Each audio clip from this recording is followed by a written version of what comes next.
Okay, so we got the Go Home show for the TLC pay-per-view, the Go Home Raw. We begin with a slight recap of the fantastic promo cut by The Shield when they were on SmackDown.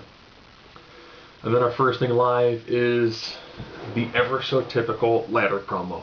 Apparently, if you're fighting somebody in a ladder match, you have to do a promo on a ladder. Ziggler talking about how he's going to face John Cena. Sheamus comes down and then it's like, you know, fella, after I beat the Big Show, I have a feeling you're going to lose to John Cena. Well, then I'll feud with John Cena over the World Heavyweight Championship. Okay. Then Big Show came down and talked about the whole, we can't hate each other sort of thing. Yeah. Okay, fine. Vicky and Vince come down to discuss what the matches are going to be for the evening. And they do since they got the non-compete, you can't do the old McFoley era where you would have the two guys in tag matches. Instead, they do singles matches. So we have to see John Cena versus Big Show. Again. And then who would Sheamus take on? Well, of course, Ziggler. Nice back and forth match.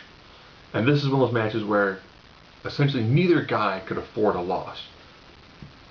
Really solid back and forth that ends with Ziggler hitting Sheamus with a chair. Nice way to save those two guys as well as to hype the match between Sheamus and Big Show, which is a chair match. Good job with that. R-Truth took on Wade Barrett, and an out of nowhere pin, like a roll-up by R-Truth, defeated Wade Barrett. Okay. Gave him a nice amount of momentum going into his match with Antonio Cesaro. Cesaro had a match with Kofi Kingston. Wow, Antonio Cesaro is a rampaging stud right now in the ring. He had an absolutely fantastic match with Kofi. Wow. Back and forth, non-stop. The Kofi going for a crossbody off like the top rope, being caught by Cesaro going into a tilt-a-whirl backbreaker was ridiculous. I do believe Cesaro, like they say, pound for pound, is the most powerful person they've got in the WWE. Just great match back and forth with Cesaro getting the 1-2-3 after the neutralizer. Beautiful match. Easily the match of the night.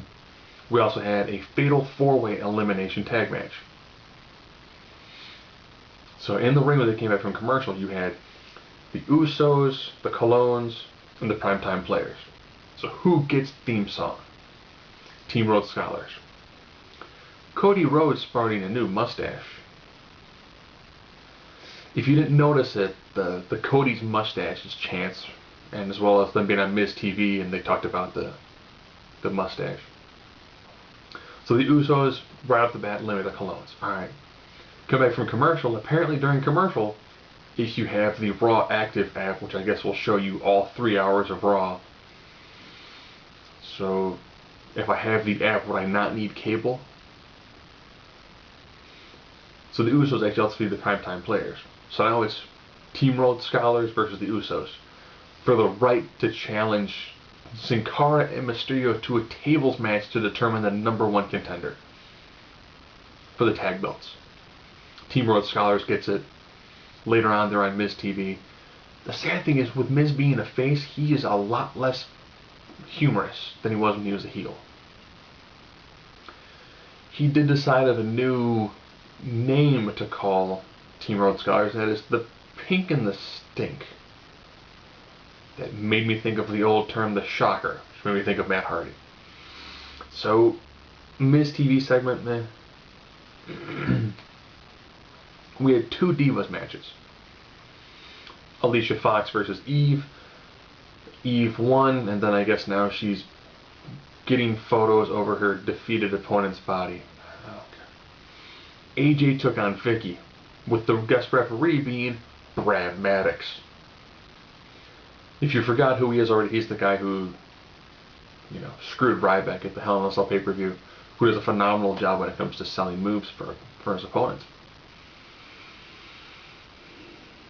AJ knocks down Vicky, goes for a pin. Brad doesn't count.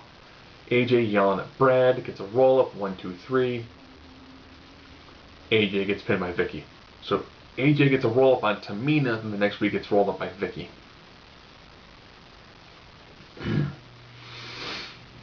So now we're up to pretty much what ends up being our, well, Del Rio took on Zack Ryder. This match had a lot of back and forth to it, which I did not expect in a match with Zack Ryder and Del Rio, which we've seen almost every other week. Del Rio again gets the victory from the crossarm breaker. Not bad, decent.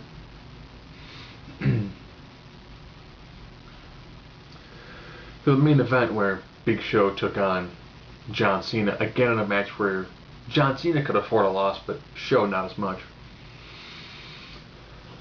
Interrupted by the Shield. So the Shield then attacks John Cena. Then Team Hell No comes down, so you have Hell No and John Cena versus the Shield. Then Ziggler comes back into the ring to attack John Cena. Then Show gets back in. Then Sheamus comes down to attack Ziggler. The table they have set up in the corner, John Cena kind of tackles Show into it, really super weak table spot. Constant carnage back and forth, and then all of a sudden Ryback hits the ring. So Raw goes off the air with just a bizarre melee in the ring, with pretty much everyone involved in a match from the Raw side all over the place. Now, as some of you might recall, last week CM Punk got a leg injury, had to have emergency surgery, so he's not taking on Ryback. He came out and did a pretty solid promo. I was totally hoping for him to show up in a wheelchair, because I think wheelchair Punk could have been pretty substantial. But with all the ladders and chairs over, it makes sense for him to not be in a wheelchair. So now we'll discuss the pay-per-view coming up. The Shield is taking on Ryback and Team Hell No in a TLC match decided by pinfall or submission.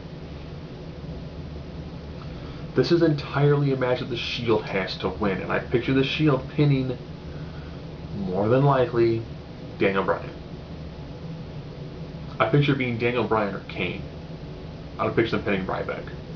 But the Shield has to get a victory. Ryback can still look dominant and not get the pinfall, but the Shield has to get the victory here. They just do. There's no way around. They have to get the big victory. In the match of Team Rhodes Scholars versus Sin Cara and Mysterio in a tables match to decide the number one contenders for the tag team titles. Cody just came back after a major injury. I do think that a match between Rhodes Scholars and Team Hell No makes a lot more sense than the Royal Rumble. If done just right, that's you Team Rhodes Scholars defeat Team Hell No, which therefore frees up 2 additional people for the Royal Rumble and the Elimination Chamber. And it frees both of those guys up to actually go more towards main event sort of matches. We'll now go with Cesaro R-Truth. Good feud. Cesaro's going to hold on to that title. Kofi Kingston to Wade Barrett. Man, Wade Barrett seems like he's just right there for taking that title. Don't think it's his time, though. I think you keep that title on Kofi, you have those two feud for a little while longer, proof with that title on Barrett.